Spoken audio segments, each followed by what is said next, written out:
Rabbi shrah li sadri wa yassir li amri wahlul 'uqdatam min lisani yafqahu qawli bi rahmatika ya arhamar rahimin.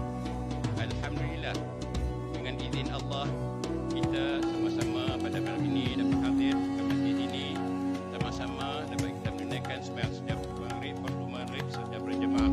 Insya-Allah lepas pada ini kita akan dengar ceramah, ceramah secara live, iaitu berkaitan dengan ceramah Al-Hijrah yang mana akan disampaikan oleh Al-Fadil Ustaz Nur Ramli bin M. Razali, iaitu penceramah bebas. Beliau tidak asing lagi bagi kita kerana sebelum ini beliau telah datang ke masjid ini memberi ceramah. Jadi untuk tidak melengahkan masa, saya dengan segala hormatnya menyebut Al-Fadil Ustaz Nur Ramli bin M. Razali untuk menyampaikan ceramah pada malam ini. Saya dengan segala hormatnya memberi salat Ustaz untuk menyampaikan ceramah, insya-Allah.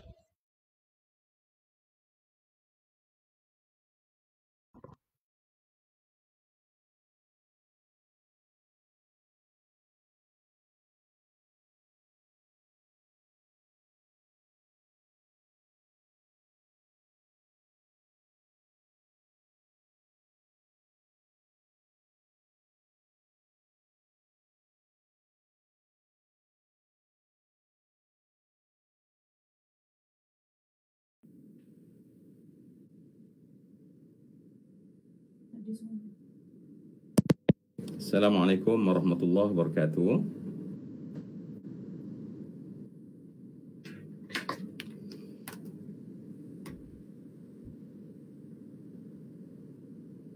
Bismillahirrahmanirrahim. Alhamdulillah. Nahmaduhu wa nasta'inuhu wa nastaghfiruh. Wa na'udzu billahi min syururi anfusina wa min sayyiati a'malina. May yahdihillahu fala mudilla lahu wa may yudlil fala hadiya lahu. Assalatu wassalamu ala Rasulillah wa man tabi'al huda wa walah. Allahumma rabbi shrah li sadri wa yassir li amri wahlul 'uqdatam min lisani yafqahu qawli. Subhanaka la ilma lana illa ma 'allamtana innaka antal alimul hakim. La haula wala quwwata illa billahil aliyyil azim, wa ba'd. Terima kasih kepada Tuan Pengurusi Masjid Khairiyah. Program kita pada malam ni dari Masjid Khairiyah Taman Bandar Seri Senawang, Negeri Sembilan. Seterusnya kepada semua ahli jawatankuasa Masjid Khairiyah, Khairiyah Taman Bandar Senawang. Ya, seterusnya kepada pegawai, kaki tangan, serta seterusnya adalah untuk semua sidang jamaah.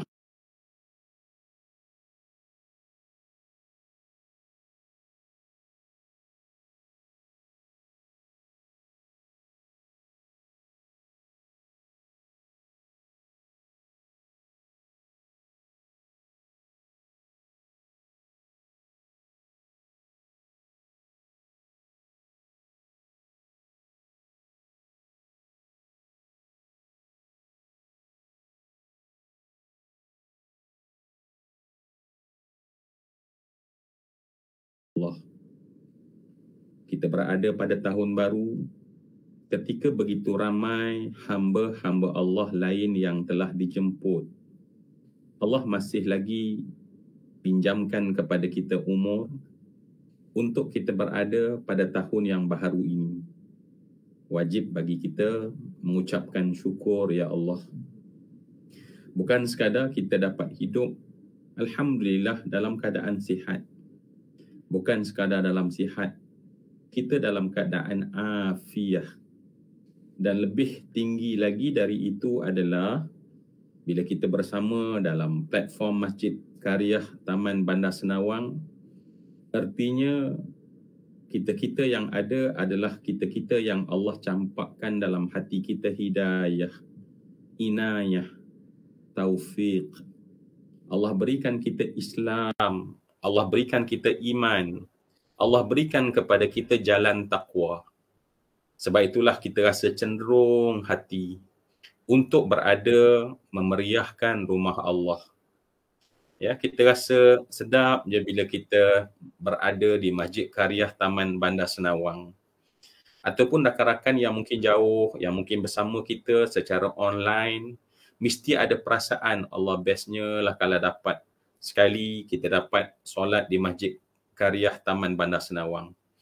Masjid yang selesa, masjid yang bersih, masjid yang teratur. Macam Tuan Pengerusi kata, saya juga Alhamdulillah telah pergi beberapa kali, jamaahnya mesra, kalau lepas kuliah makannya sedap sekali. Itu biasa normal kalau orang Negeri Sembilan, ya. Kalau tak sediakan kat kita makanan masak lomak cili api, saya kira tu tak sempurna kalau kita ke Negeri Sembilan. Alhamdulillah, maknanya dengan sebab hidayah, inayah dan taufik, maka kita rasa Allahu Akbar, indahnya menjadi seorang Muslim. Ketika kalau kita tengok dalam YouTube, kita tengok dalam cerita orang-orang mencari kebenaran, ya. Kita tengok manusia berlumba-lumba mencari kebenaran, mencari petunjuk. Macam-macam sejarah. Ada yang jumpa, mereka datang kepada agama. Menjadi seorang yang menangis ketika mereka mengucapkan syahadah. Ada yang tercari-cari dan kita Allah telah beri. Kemudian Allah campakkan iman. Allah campakkan kita pula pada malam ini berada baina antara Maghrib dan Isyak di lembah yang disebut sebagai oleh Nabi sebagai Taman Syurga. Dan kita minta pada Allah, saya yang fakir dan lemah ini memohon pada Allah, ya Allah, amanah untuk duduk dalam Taman Syurga bersama dengan para malaikat ini. Saya sangat mengharapkan agar Allah alimna ma yanfa'una wanfa'na bima 'allamtana Rabbana zidna ilma. Doa yang tak putus-putus kita pinta pada Allah, wahai Tuhan kami, alimna ma yanfa'una. Hari ini kami nak berbincang tentang hijrah. Kami nak bercerita tentang awal Muharram. Maka kami nak, ya Allah, ajarlah kepada kami ma yanfa'una, sesuatu yang ianya adalah merupakan ilmu yang memberi manfaat. Imam Al-Ghazali rahimahullah, ketika beliau memberikan manhaj, menyediakan manhaj, syllabus untuk manusia seorang hamba menuju kepada Allah, langkah pertama, mahu atau tak, untuk pergi pada Allah, kita perlu kepada al-ilmun nafi'. Al-ilmun nafi'. Ilmu yang memberi manfaat. Jadi kita minta, ya Allah, alimna ma yanfa'una wanfa'na bima 'allamtana. Apa yang engkau telah ajar, ya Allah, maka ia jadikanlah manfaat buat kami, ya Allah. Rabbana, wahai Tuhan kami, zidna, tambahkanlah kami ilmu. Ilmu yang sifatnya adalah memberi manfaat. Semua yang saya kasih sekalian, ya, bila kita bercerita tentang hijrah, kita semua tahu, ya, hijrah bukanlah berlaku pada bulan Muharram. Kalau kita nak kait hijrah bermaksud hijratul Rasul, hijrah adalah hijrahnya Rasulullah daripada Mekah ke Madinah. Kita semua tahu dia bukan berlaku pada bulan Muharram. Dia berlaku pada hujung bulan Safar. Kemudian sampai ke Madinah pada 12 Rabiul Awal. Tetapi kita juga tahu bahawa Muharram dengan ijtihad daripada Sayyidina Umar, kesepakatan bersama dengan para sahabat, menjadikan Muharram ini sebagai kiraan pertama bagi bulan dalam kalender Islam. Dan kemudian tahun di mana Nabi melakukan hijrah itu ditanda sebagai tahun pertama dalam kalender Islam. Maknanya secara jelas telah 1443 tahun Nabi keluar daripada Mekah menuju ke Madinah dan pasti ada sesuatu yang hebat, fasa yang hebat. Sehingga kita dapat menanda bahawa kalaulah peranan Rasulullah sebagai seorang rasul, seorang nabi, ya. Nabi bermaksud mendapat berita dari Allah. Ya, hanya nabi yang mendapat berita dari Allah. Selain daripada nabi tak akan dapat berita daripada Allah secara langsung. Dan nabi ini melaksanakan tanggungjawab menyampaikan apa yang Allah beritakan kepadanya. Lantas nabi itu kita panggil sebagai seorang rasul. Dan rasulnya adalah rasul Allah. Kalau kita tengok Nabi ketika diberi wahyu pada umur 40 tahun, ni Syekh Ma'ruf ya, orang masjid, kita semua dah tahu dah, just sekadar untuk kita exercise, ingat-ingat. Ketika Nabi berumur 40 tahun daripada umur Nabi SAW, ya. Kemudian ketika bulan Ramadan turunnya wahyu, ya. Menjadikan pada ketika itu wahyu telah turun kepada seorang Nabi dan Nabi ini sangat istimewa kerana dia adalah Nabi yang akhirun Nabi wal Anbiya. Akhirul Anbiya wal Mursalin. Dia adalah Nabi yang terakhir dan Rasul yang terakhir. Ya. Disebut sebagai khatim. Khatim, yakni penutup yang tak ada lagi Nabi dan Rasul. Maka Nabi bila Allah memerintahkan fasda' bima tu'mar, maka supaya sampai apa yang diperintah oleh Allah, Nabi tanpa menoleh, maka Nabi lakukan dakwah. Dan Nabi memakan masa selama 53 tahun. Ya, kronologi yang kita semua ingat alhamdulillah dalam kepala kita. Maka jadilah 13 tahun itu disebut sebagai fasa atau phase ataupun fasa Makkah. Fasa Makkah, atau kalaulah dia melibatkan wahyu disebut sebagai Makkiyah. Maka rupanya ada dua fasa dalam seluruh tanggungjawab Rasulullah sebagai Nabi dan seorang Rasul. Maka yang kedua, fasa yang kedua, phase yang kedua, fasa yang kedua adalah fasa yang disebut sebagai Madaniyah kalau merujuk kepada wahyu. Dan fasa Madaniyah ini antaranya titiknya adalah pada hijrah. Ya, jadi daripada umur 40 tahun sampai 53 tahun pada titik yang namanya hijrah, sehinggalah Nabi kemudian selama 63 tahun intiqal ila rafiqil a'la, dijemput oleh Allah dan wafat Rasulullah, maka 10 tahun kemudian. So 23 tahun Nabi, maka di celah-celah itulah berlaku yang disebut sebagai hijrah. Ayat kemudian yang selepas daripada hijrah disebut Madaniyah, walaupun turun di Mekah, walaupun turun di Arafah, walaupun turun di mana pun, maka dia akan dinamakan Madaniyah. Kenapa pastinya semua yang saya kasih sekalian, hijrah ya, banyak yang kita boleh pelajari. Sama ada kita nak lihat kehebatan, kekuatan bulan Muharram itu sendiri. Sama ada kita nak melihat dakwah Rasulullah, ataupun kalau kita nak tengok perjalanan hijrah Rasulullah itu sendiri. Penuh dengan pengajaran dan pelajaran. Ataupun kita nak tengok apa yang Nabi lakukan selama 10 tahun selepas hijrah. Yang kemudian Madinah bukan sekadar menjadi sebuah kota Rasul, tetapi menjadi pusat utama tamadun dunia yang baru. Rasulullah telah merubah perjalanan tamadun dunia daripada bumi tandus yang tak ada siapa tahu, tak ada siapa ambil peduli, kemudian menjadi sumber rujukan di mana Madinah kemudian berkembang balik menjadi Mekah, dibesarkan pada tanah Hijaz, kemudian berkembang menjadi sumber kepada ketamadunan untuk dunia moden. Ya, saya suka apa yang dituliskan oleh George Bernard Shaw yang menyebutkan betapa Rasulullah adalah merupakan pemberi inspirasi kepada dunia moden yang ada pada hari ini. Mungkin orang Islam pun tak perasan. Kita rasa Rasulullah tu memang hebat, Rasulullah tu memanglah tak ada taranya.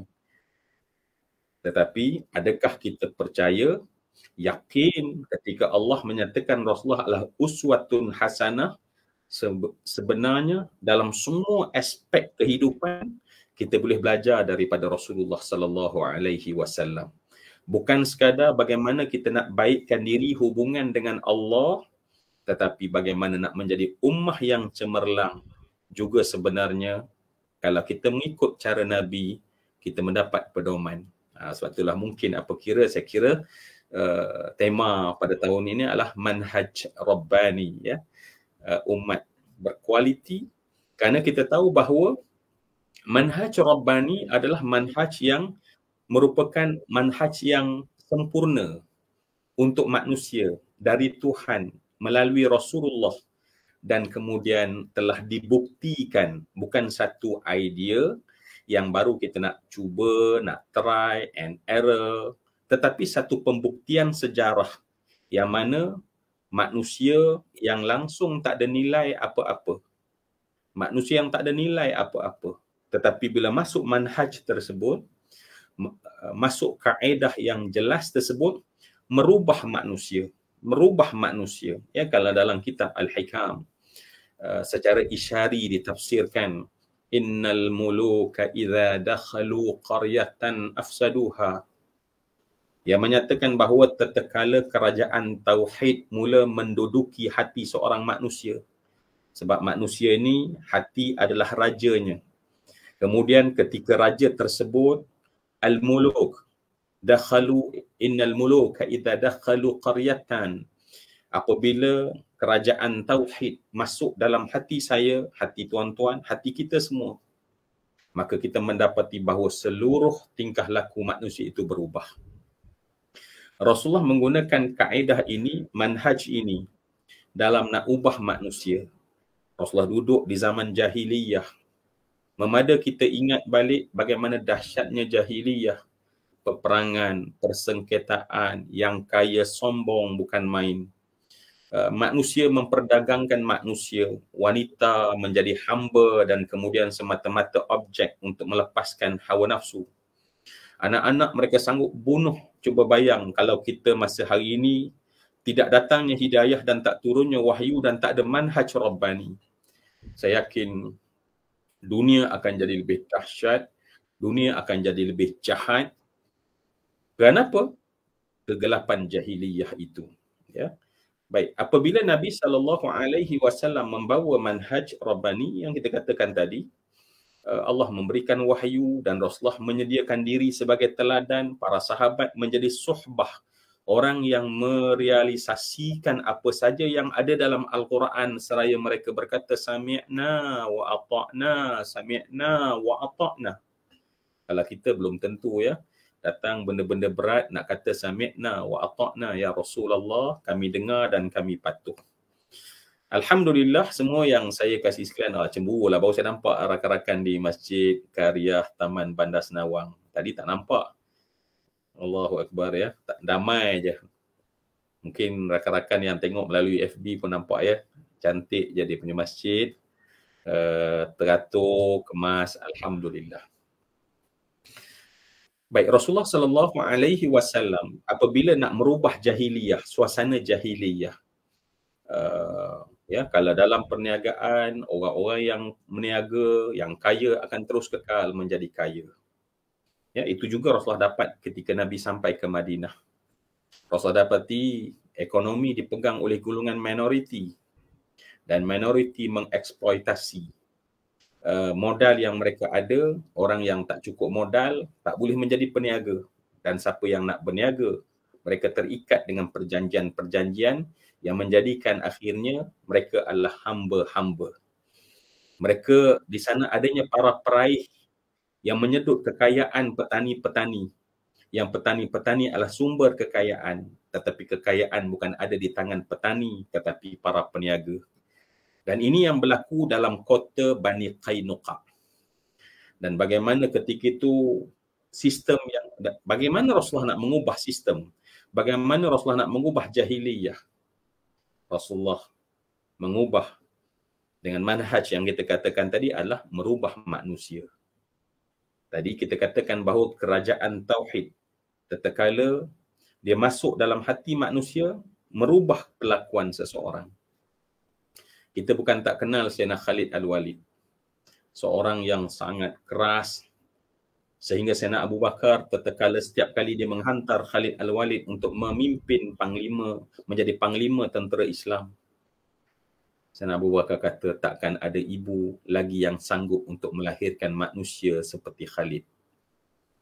Seorang yang Masya Allah begitu hebat, yang masuk dalam medan peperangan tak pernah patah dan undur ke belakang. Cuba bayang semua yang saya kasih sekalian, orang yang macam ni kalau ada di Masjid Senawang, tambah contohlah Taman Bandar Senawang, ada orang macam Khalid Al-Walid yang tak Nabi ubah hatinya. Bila saya sebut Nabi ni semua fahamlah Allah lah ya. Nabi adalah merupakan utusan. Cuba bayang orang macam Khalid Al-Walid yang sebegitu. Ya, ketika beliau meninggal dunia sebab dia harap sangat mati di medan peperangan dan dimasuk dalam ratusan peperangan. Tetapi matinya di atas tempat tidur dia. Dia menangis teresak-esak. Tapi ulama berkata sebab Nabi telah menyebut ketika berakhir perang Mu'tah, betapa dia menyelamatkan tentera Islam ketika tentera Islam jumlah 3,000 orang berlawan dengan 210,000 tentera daripada Rom. Dan Khalid bawa pulang dengan selamat tentera Islam. Rasulullah memberi julukan namanya adalah Saifun min suyufillahil maslul. Pedang daripada pedang-pedang Allah yang terhunus di atas muka bumi. Maka sebab itu ulama berkata, kerana itulah Khalid tak boleh mati di tangan sesiapa pun, melainkan di tempat tidur. Sebab sekiranya Khalid mati dalam medan pertempuran, artinya pedang Allah bukanlah satu yang kukuh. Saya nak cerita macam ni sahaja. Cuba bayang kalaulah manusia macam Khalid yang keras, tetapi tak diubah hatinya menjadi lembut. Orang yang seperti Khalid inilah yang akan merosakkan dunia. Tetapi sekeras Khalid Al-Walid, strategis Khalid Al-Walid, tetapi bila diubah hatinya, Nabi lunakkan hati dengan kenal Allah. Benar kata para salihin, man arada mu'nisan Allahu yakfih. Barang siapa nakkan sesuatu yang boleh jinakkan hatinya yang liar. Hati kita ni sangat liar. Sifatnya berbolak-balik. Maka hanya Allah yang boleh diamkan hati kita. Hanya Allah yang boleh jinakkan hati kita. Dan manhaj itulah yang Nabi beri dalam hati Khalid Al-Walid. Walau sekeras itu Khalid Al-Walid. Dan ini kita dapat lihat dengan bukti yang sangat jelas. Ketika beliau memimpin puluh ribu tentera Islam di hadapan tenteranya, dia dilucutkan jawatan panglima tentera Islam dan diturun ke bawah, letakkan ke atas penggantinya Abu Ubaidah Amir ibn Jarrah. Dan orang bertanya kepadanya, wahai Khalid, engkau tak rasa apa-apakah? Orang yang hatinya hanya ada Allah menjawab pada saat itu, aku berperang kerana Allah, bukan kerana Omar. Aku berperang kerana Allah, bukan kerana Omar.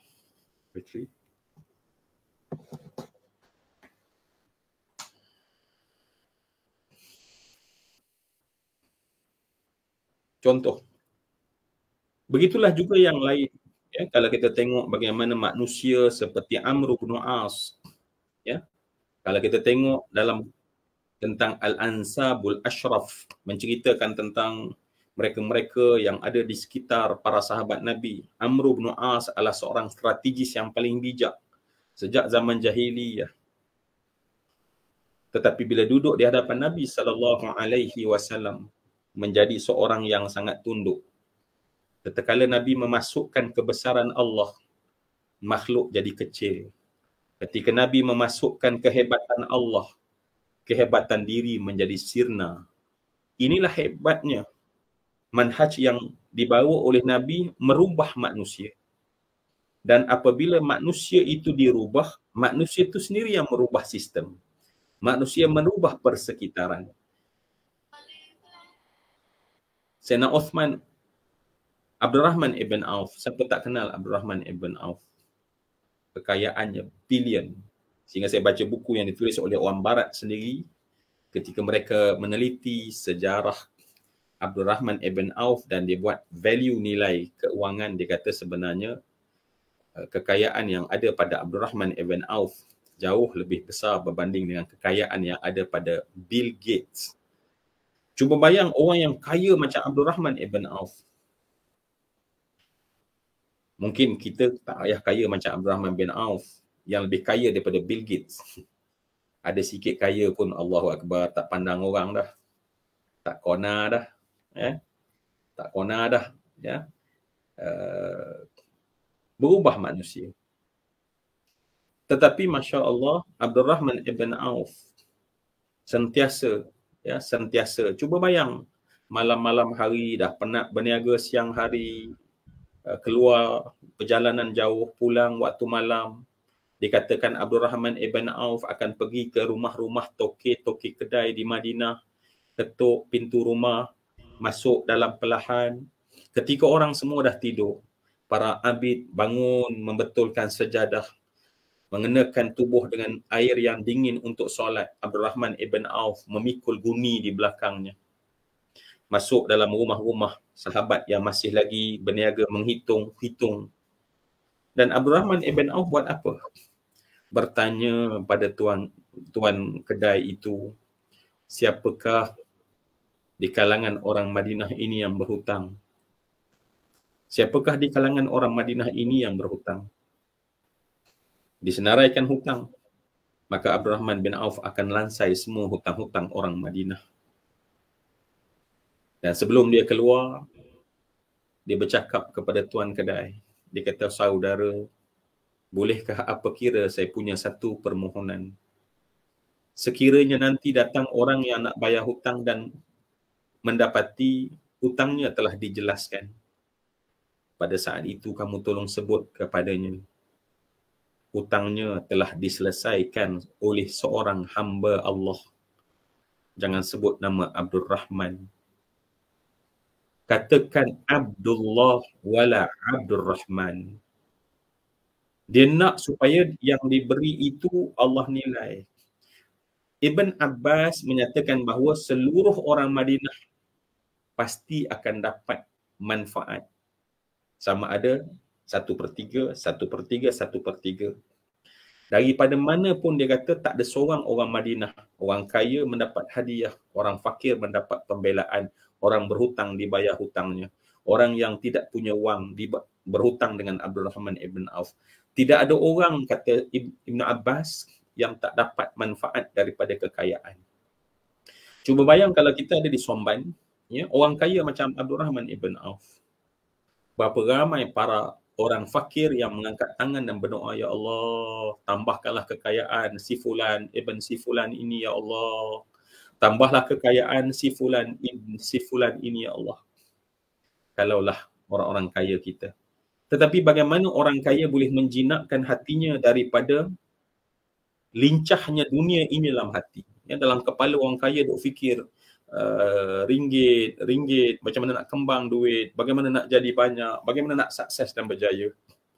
Tetapi puncanya ada pada hati yang dimasukkan pada iman. Kalaulah kita bercakap manhaj Rabbani, artinya apa yang dibawa oleh Rasulullah dan yang ditunjuk oleh Rasulullah. Sebab Rasulullah itu ada dua benda. Yang pertama, dia bawa apa yang Allah sampaikan, dan peribadi menunjuk contoh. Kita pada hari ini mungkin ada orang yang menyampaikan apa yang datang daripada Allah, tetapi kita hilang yang kedua, contoh dan teladan. Kita tak ada orang yang kata Khalid Al-Walid, tatkala aku rasa nak datang pada Allah, ketika aku rasa Islam tu dah betul dah, tetapi yang bermain dalam kepalaku adalah dosaku, dosa aku. Aku membawa tentera dan menyebabkan 70 orang syuhada di medan Uhud.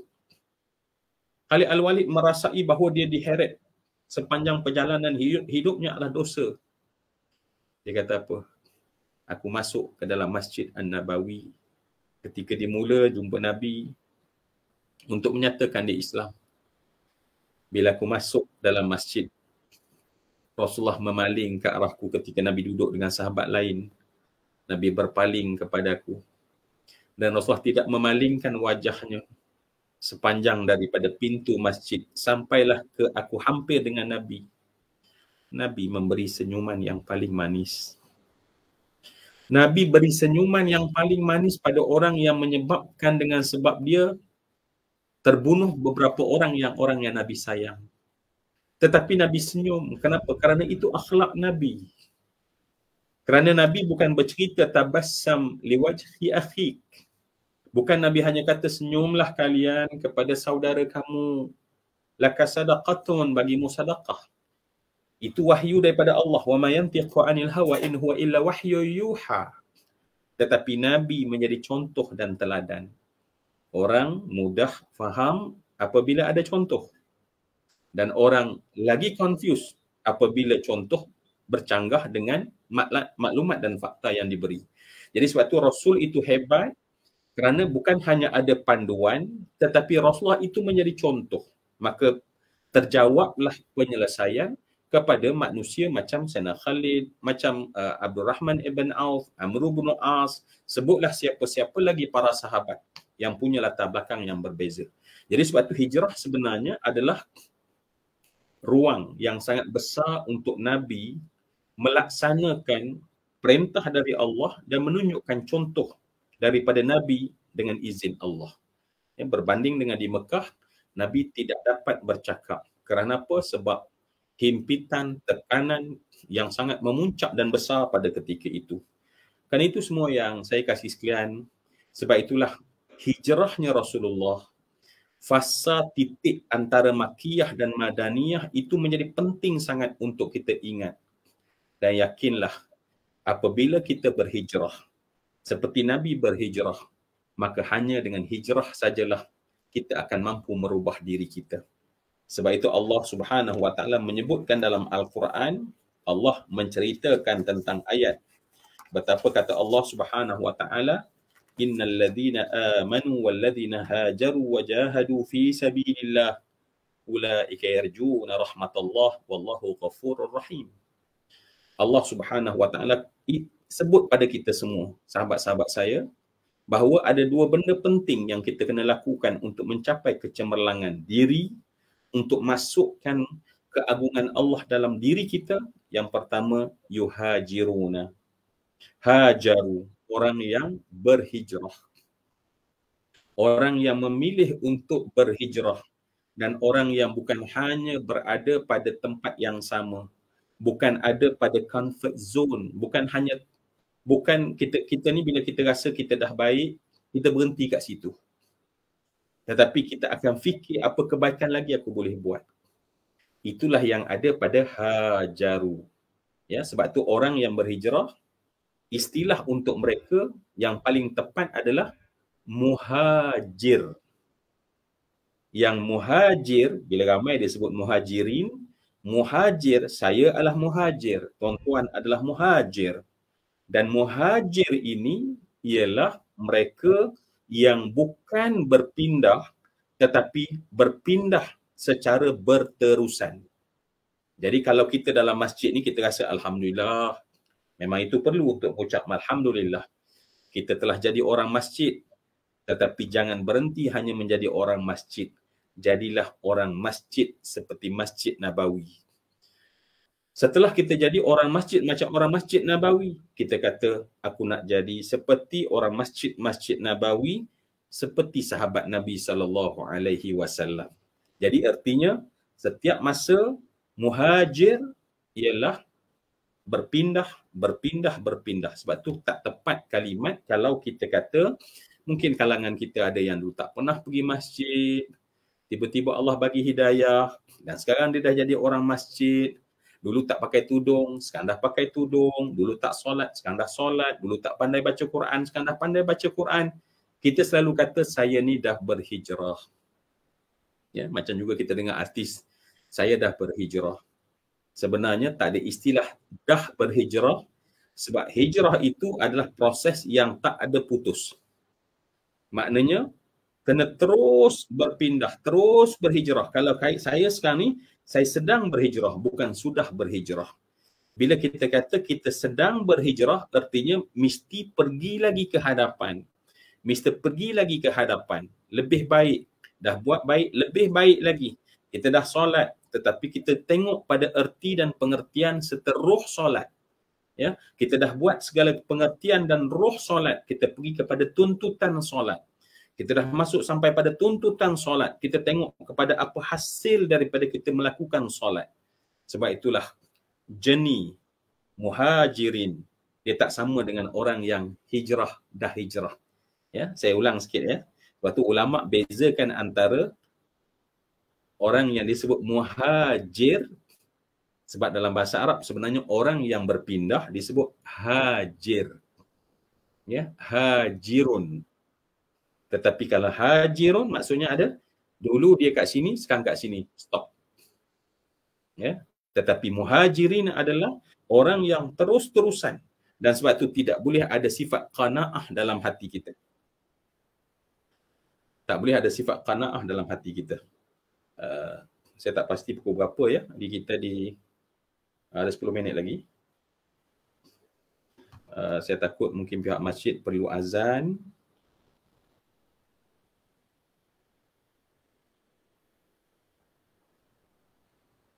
Boleh mesej saya?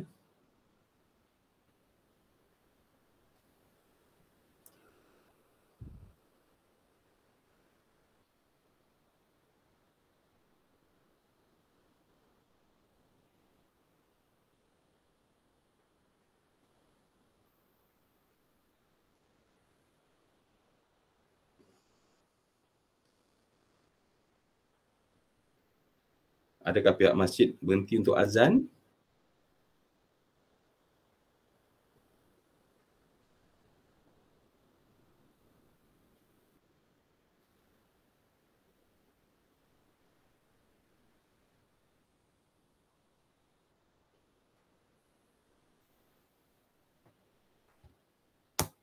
Tak terus ya Ustaz. Terus ya. Terus ya. Okey. Okey. Terima kasih Tuan Musi ya.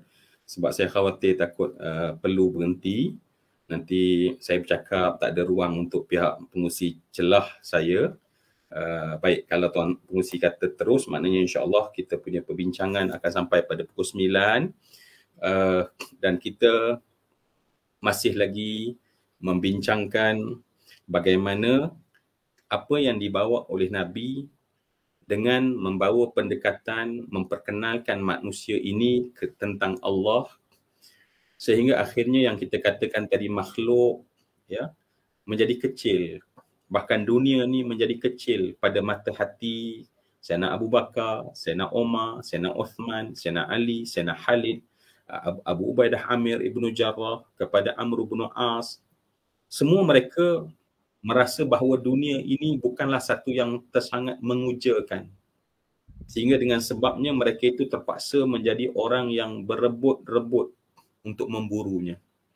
Dan kerana itu kita ceritakan sebentar tadi ya. Dan kalau kita nak pergi lebih besar daripada individu, bahawa manhaj Rabbani yang dibawa oleh Nabi yang jelas. Sebab manhaj ni dia kena jelas. Ya, apa maksud jelas? Kemana hala tuju Nabi nak bawa kita. Ya, sebab tu bila Nabi sampai ke Madinah, saya buat secara ringkas, pihak masjid kita, jamaah semua alim arif tentang perkara ini. Bila Nabi sampai, Nabi bina masjid. Tak cukup satu masjid, Nabi bina masjid di Quba sebagai masjid pertama. Kemudian pada hari Jumaat, Nabi masuk ke dalam kota Madinah.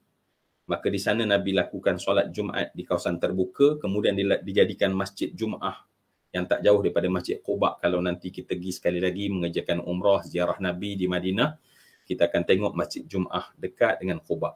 Tuan-tuan tolong amin ya. Amin, alhamdulillah. Ya, supaya Allah panggil kita. Nabi masuk ke dalam kota Madinah dan Nabi berhenti di satu tempat dan Nabi membina masjid. Jadi maknanya dalam manhaj, hubungan dengan Allah adalah perkara terpenting bagi makhluk. Dalam sebuah rumah tangga, hubungan dengan Allah adalah benda nombor satu. Bagi orang berniaga, hubungan dengan Allah adalah benda nombor satu. Ya, ini kena hijrahkan. Sebab setengah orang beranggapan bahawa Allah ataupun solat, apa saja hubungan dengan Allah tu individual. Dia bukan dalam bisnes, dia bukan dalam politik, dia bukan dalam urusan kehidupan. Ya, itu masing-masing. Tak. Ya. Nabi tunjukkan bahawa semua segmen hidup asasnya mestilah menghubungkan dengan Allah. Maka Nabi seolah-olah menanda masjid adalah antena untuk menerima pancaran. Maka sebab itu masjid simbolik.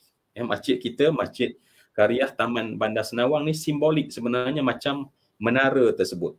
Sebab kalau tak ada menara, tak ada antena. Maka rahmat Allah mula turun dalam gelombang-gelombang tersebut. Jadi Nabi membina masjid kenapa? Sebab nak sedarkan kepada kita.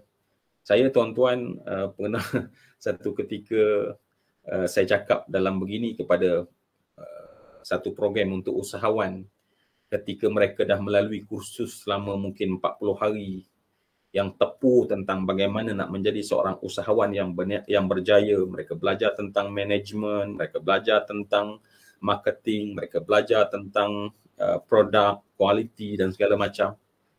Dan bila saya sampai dan saya sebutkan kepada mereka, tuan-tuan, para bakal peniaga, perkara terpenting dalam bisnes adalah mengikat bisnes kita dengan Allah. Ya, meletakkan bahawa bisnes kita yang paling penting adalah dengan Allah. Just sekadar nak kongsi sahajalah. Pada ketika itu ada seorang yang mungkin bertanya tetapi agak provoke. Dia kata, saya boleh terima bahawa hubungan dengan Allah adalah penting, tetapi taklah sampai dikata menjadi tunjang kepada bisnes. Sebab bisnes adalah satu entity, maka hubungan dengan Allah satu soal lain, dia kata.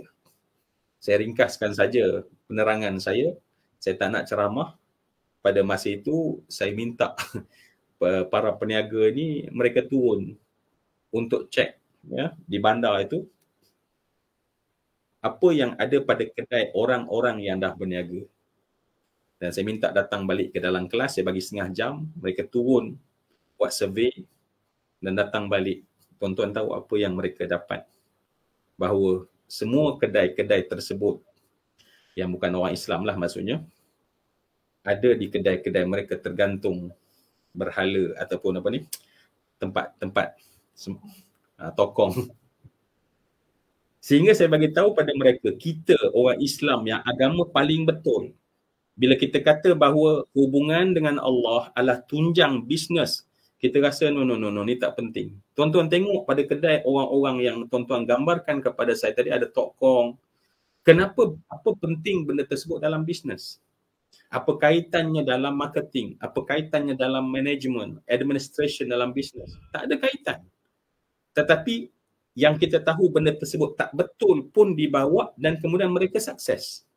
Betapalah Nabi membawa benda yang betul dan pada ketika itu saya kira dia pun setuju akhirnya. Dia kata, saya selama ni berfikir bahawa agama, solat ini satu benda yang tak ada kaitan dengan kehidupan. Dan alhamdulillah dia bersetuju. Tapi nak ceritanya pada kita semua yang saya kasih sekalian, Nabi bina masjid bukan sekadar binaan masjid, tetapi satu simbolik manhaj yang sangat jelas. Apa dia? Perkara paling utama adalah hubungan dengan Allah. Hablun, ikatan. Tali yang paling kuat kita ni ialah tali Allah.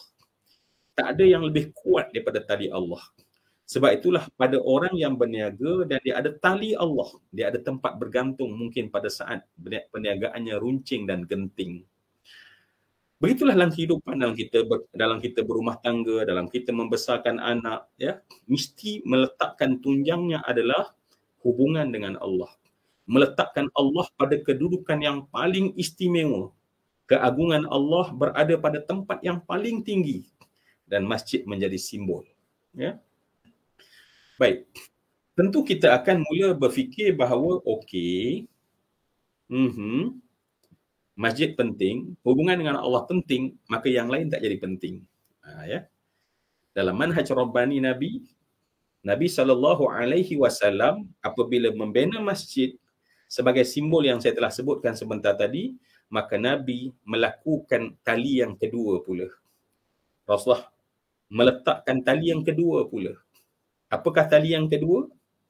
Tali yang kedua, hablun minan nas.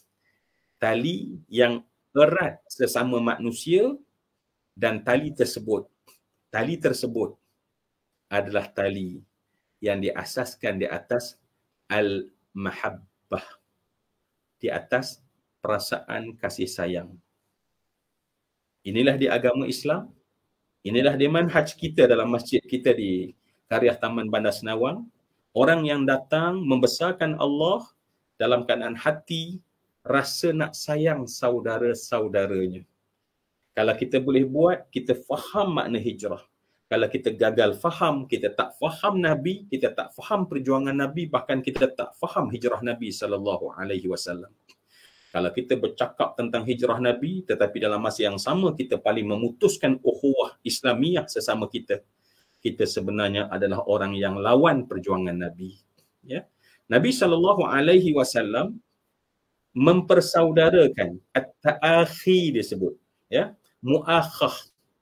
mu'akhatan, yakni merasakan bahawa dua individu terikat ibarat saudara, adik-beradik. Inilah hablum minan nas yang dibuat oleh Nabi. Dan sebab tu Nabi ada tempat platformnya. Mana platformnya? Masjid tempat pusat latihannya. Masjid tempat tarbiyahnya. Sebab masjid, mungkin kalau kat luar-luar ni orang kaya dia sombong, orang berkuasa sombong. Tapi bila dia langkah masuk dalam masjid, masjid itu sendiri tempat yang tak ada siapa boleh merasa dia tu mulia berbanding sesiapa. Sebab kalau itu ada, dia tak faham makna dia datang ke masjid untuk membesarkan Allah. Sebab orang tak boleh besarkan Allah kalau dia rasa dia masih besar diri. Orang tak boleh mengangkat takbir Allahu Akbar dan memaham makna Allah Maha Besar kalau dalam hati sendiri adanya kibir, adanya sombong. Ya. Kerana itu, Masya Allah, ini juga dibangunkan oleh Nabi. Jadi hijrah yang sebenar, manhaj Rabbani sebenar adalah bagaimana kita, ini saya nak menyeru rakan-rakan yang baik di Masjid Karyah Taman Bandar Senawang, lihatlah orang sebelah dengan pandangan mu'akhah, dengan pandangan rasa sayang. Ya, kalau kita tengok tiang, it's okay. Tapi kalau tengok saudara kita, sebut dalam hati dalam bentuk perasaan sayang kepada saudara kita. Ya, macam geli-geleman kan, sebab tak biasa buat kan. Sebab kita tengok saudara kita, ya, kita tengok saudara kita macam kita tengok tiang lampu elektrik, ya.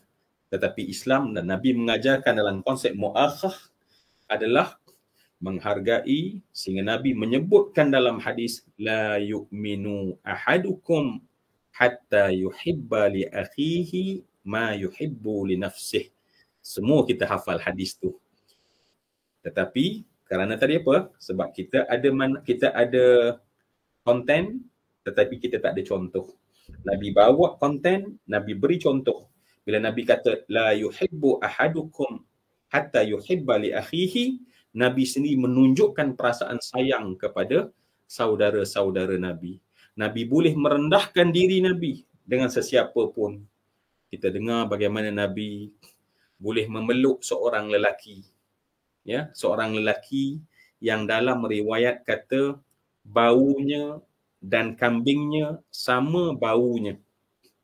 Bayang seorang yang kalau ada dia Badui, orang Arab Badui sakin kharij Madinah yang duduk bergelumang dengan kambing dan lembu dan datang ke bandar Madinah dan kemudian bawa hadiah kepada Nabi, kemudian pergi ke pasar, berniaga pada masa tu, dan Nabi boleh datang di belakang dia, peluk dia dengan begitu kuat.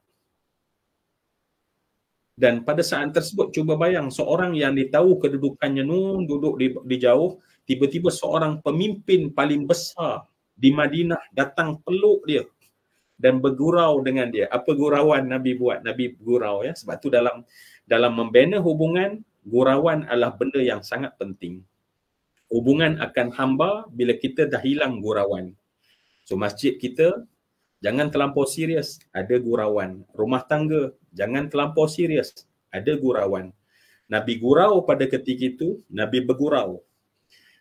Dengan kata Nabi SAW, siapa nak beli hamba, saya jual, kata Nabi. Siapa nak beli hamba, saya jual. Maka dia bila tahu Nabi yang memeluknya pada ketika itu, dia berkata pada Nabi, wahai Rasulullah, siapalah nak beli hamba yang sangat tidak punya harga ini? Ya Rasulullah, siapalah nak beli hamba yang tidak punya langsung harga ini? Nabi bisik kat sebelah cuping telinga dia dengan penuh kasih sayang, dan ini dirakamkan dalam hadis. Kata Nabi kepada sahabat tadi, sesungguhnya nilaimu di sisi Allah tersangat bernilai, wahai sahabatku. Cuba bayang tuan-tuan, saya cerita ni tuan-tuan bayang ya, sebuah masyarakat yang pemimpin datang peluk dengan ikhlas, boleh bergurau, menyebutkan sayang, meletak nilai yang tinggi. Ruhnya di mana? Ruhnya dalam al-mu'akhah. Setelah bina masjid, sebab orang bila datang ke masjid dia makin baik, dia makin tawaduk. Ya, sebab tu kita takut makin pergi masjid makin sombong, makin pergi masjid makin sombong, makin tahajud makin rasa besar, makin kita baca Quran makin kita rasa pandai, makin kita mengaji kita rasa kita makin super rangers. Kalau ini berlaku, Masya Allah, kita telah kita telah lawan semua prinsip yang diajak oleh manhaj Rasulullah sallallahu alaihi wasallam, sebab kita hanya untuk membesarkan Allah. Baik. Ini kita harap, ya Allah, saya doa pada Allah tuan-tuan, saya cakap ni tapi saya nak doa pada diri saya sendiri, ya Allah, jadilah al-mu'akhah. Ini adalah satu agenda hidup kita. Ya. Sebab tu kalau kita pergi, saya masih ingat lagi ke masjid Karya Taman Bandar Senawang, dulu kita duduk rapat-rapat, kita berpelukan sesama kita, kita sebut perkataan positif, ya. Saya masih ingat lagi suasana hangat kita di sana. Sebab nak latih betapa indahnya sebenarnya hablum minallah. Setelah kita tahu bahawa matlamat kita adalah hablum minan nas, lah kita tahu matlamat kita hablum minallah. Baik. Kita tengok Nabi dalam hijrah ya. Apa lagi yang Nabi buat? Ya.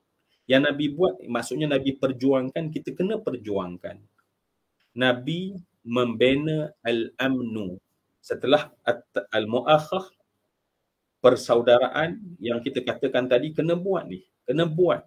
Ya. Nabi buat dalam rumah tangga Nabi, Nabi buat dengan pembantu Nabi. Anas bin Malik kata Nabi tak pernah menyanggah aku. Nabi tak pernah menyanggah aku dengan berkata buatnya ni, buat macam ni, buat macam ni. Nabi sentiasa akan memuji apa yang aku buat dan membetulkan tanpa aku sedar. Cuba bayang dengan seorang budak suruhan, Nabi selama 10 tahun, itu cara Nabi. Inilah sebenarnya yang kita kena buat, yang kita kena praktiskan, yang kita hijrahkan. Kalau kita tanya apa aku nak hijrah, inilah dia benda yang kita nak hijrahkan. Daripada tak berapa suka nak senyum, kepada lebih senyum. Kepada tak berapa nak tegur orang, kepada lebih tegur orang. Daripada rasa besar diri, kepada aku tak ada nilai apa-apa pun, kalau mati nanti kita terbaring kat depan masjid tu, oranglah tolong kita mandikan. Oranglah yang tuang air kat kita. Oranglah yang pikul badan berat kita tu. Oranglah yang akan perlahan-lahan masukkan kita dalam liang lahat. Hijrah itu yang kita kena ada. Bukan terus nak rasa makin tua kita, sebab manusia kalau tidak dia nak berhijrah, dia makin berat ya. Pendendamnya makin teruk, pemarahnya makin dahsyat, ya. Pembencinya apa lagi. Segala sifat-sifat mazmumah, kalau kita tak stop dengan hijrah, dia akan pergi lebih teruk sampai severe. Dia akan jadi teruk yang tak boleh diubah. Nabi kata seberat mana? Seberat gunung Uhud. Yang kalaulah orang kata gunung Uhud itu dah berubah, just percaya. Tetapi kalau orang yang macam tadi, maka kena check, tengok terlebih dahulu. Nak bagi tahu apa dia? Itulah peranan hijrah. Kalau kita tanya apa aku nak hijrah? Tiap-tiap tahun, inilah benda yang kita nak hijrahkan. Ya. Yang kita tahu tadi, hablum minallah, hablum minan nas. Dan mungkin di akhir, Masya Allah, dah sampai ke penghujung. Mungkin ada 6 lagi poin saya, 5 lagi poin, tak apalah. Majid Karya nanti kalau diingat saya, agaknya dia panggil lagi kan, nak bagi komplit kan. Bukanlah tahun ni, tahun depan kan, mana tahu. Baik, yang akhirnya adalah Nabi membina al-aman, keamanan. Rasulullah mesti pastikan bahawa orang yang tinggal di Madinah mendapat nikmat keamanan. Bagaimana Nabi buat? Nabi menulis perjanjian, yang perjanjian tersebut setiap orang menyumbang kepada keamanan dengan cara sama-sama menjaganya. Dalam masyarakat kita pada hari ini semua yang dikasih sekalian, ya kita tahu dalam keadaan COVID, dalam keadaan ekonomi yang tak stabil, dalam keadaan politik yang tak stabil, marilah dalam semangat hijrah, ya kita ambil cara Nabi SAW. Apa peranan aku dalam membina keamanan? Bukannya meresahkan, bukannya memecahkan, bukannya menyakitkan lagi orang dalam keadaan susah. Marilah kita menjadi pendamai. Marilah kita menjadi pereda kepada sebarang benda yang mungkin akan meresahkan saudara-saudara kita. Dan ini dilakukan oleh Nabi. Dan kita kena ingat, kenapa orang-orang Yahudi mendapat balasan kemudian? Kerana mereka telah mencabar ataupun betray, mereka telah melanggar perjanjian keamanan tersebut. Jadi dalam sebuah negara kita terlibat, apa keamanan yang aku boleh beri? Hari ini kita menulis dalam WhatsApp, kita menulis dalam IG, kita menulis dalam FB. Adakah yang kita tulis membantu untuk menjaga keamanan bagi negara kita? Atau kita cuba belajar menjadi orang munafik atau orang Yahudi yang mengambil ruang dan peluang supaya memecah belahkan masjid kita pecah belahkan, qaryah kita pecahkan, negeri, negara, bahkan dunia. InsyaAllah, sebab itulah cara Nabi sangat lembut tetapi sangat kekal, sangat kuat, sangat utuh, menjadikan perubahan yang bukan sekadar pada individu tetapi merubah kepada skop yang lebih besar. Inilah dia kehebatan hijrah Rasulullah yang saya harap pada malam ini, kalaupun saya tidak sempat sentuh semua, tetapi ya Allah, berilah apa yang kita bincangkan dalam muzakarah kita, sesuatu yang kita ada di dalamnya manfaat. Izinkan saya untuk mengundur diri, kita akan menunaikan solat Fardhu Isya. Saya mengucapkan jutaan terima kasih dan mungkin rakan-rakan yang follow online pada ketika ini, tolong tanda bila-bila masa nanti Masjid Qaryah Taman Bandar Senawang, ya, kita boleh sama-sama mengimarahkan dengan infak, kita beri sumbangan kita, dan nanti insya-Allah bila dah habis PKP, antara destinasi kalau kita nak pergi ke belah selatan orang KL, maka singgahlah di Masjid Qaryah Taman Bandar Senawang yang indah dan cantik insya-Allah. Ya. Dan jangan lupa setiap infak kita, sumbangan kita akan menjadi sesuatu yang jatuhnya dalam tangan Allah, maknanya dalam simpanan Allah Subhanahu Wa Taala, kerana Masjid Qaryah Taman Bandar Senawang adalah rumah Allah.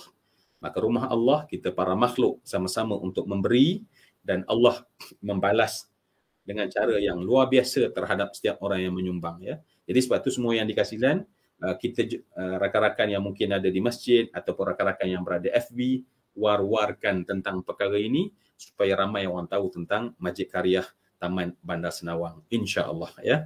Jadi pada tuan pengurusi majlis, kepada semua ahli masjid dan semua rakan-rakan saya, Zuramli bin Muhammad Razali, hamba Allah yang sangat fakir, mohon untuk mengundur diri setelah mengucapkan jutaan terima kasih di atas peluang ruang bersama ini, dan ampun maaf sebarang perkataan, akhlak dan tingkah laku yang tak baik daripada saya. Saya sudahi dengan kalam mulia, wabillahi taufik wal hidayah. Assalamualaikum warahmatullahi wabarakatuh.